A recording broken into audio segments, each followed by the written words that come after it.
अमचल music के शानदार प्रस्तुति।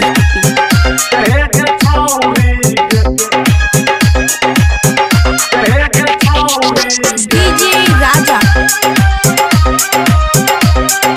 बड़ी घरदौड़ चौक, खुशी रिकॉर्डिंग स्टूडियो बलुआहा। छौरा सब बराती अइलो जुए के रात, छौरा सब बराती अइलो जुए के रात। एकर बकर बल भी जादी, एकर बकर बल भी जादी, छाती में लेबौ साइट। हे गे छौरी गे तो ठरंगा लेबौ चाइट। हे गे छौरी गे तोर होठलाली लेबौ चाइट। हे गे छौरी गे लेबौ ठोर में दांत काट। हे गे छौरी गे। हाय डीजे राजा बड़ी घरदौड़ चौक, खुशी रिकॉर्डिंग स्टूडियो बलुआहा।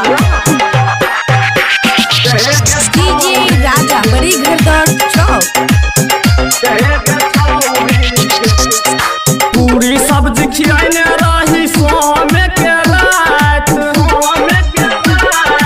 पूरी सब्जी खियाने रही सोमे के रात। कांचे रहो तोहर पूरी, कांचे रहो तोहर पूरी, पेट दलकै झाट। हे गे छौरी गे तोर होठलाली लेबौ चाट। हे गे छौरी गे तोर ठोरंगा लेबौ चाट। हे गे छौरी गे लेबौ ठोर में दांत काट। हे गे छौरी गे।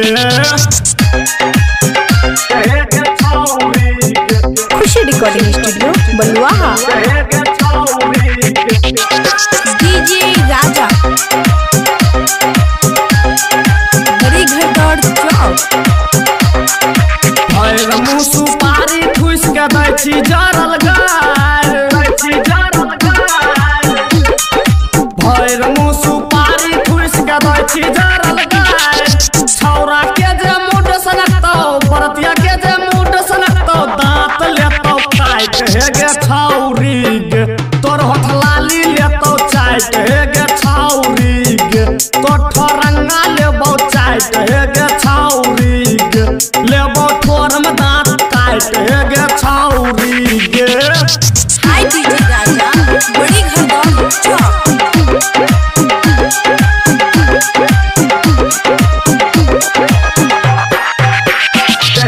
डीजे राजा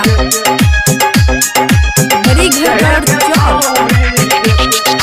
पार्टी के बाराती अइलो प्रेमी रतन रात, प्रेमी रतन रात। पार्टी के बाराती अइलो प्रेमी रतन रात। कमलेश ईश्वर सोहन सवरिया, कमलेश ईश्वर सोहन सवरिया, संग में लेतौ नाइट। हे गे छौरी गे तोर होठलाली लेबौ चाट। हे गे छौरी गे तोर ठोरंगा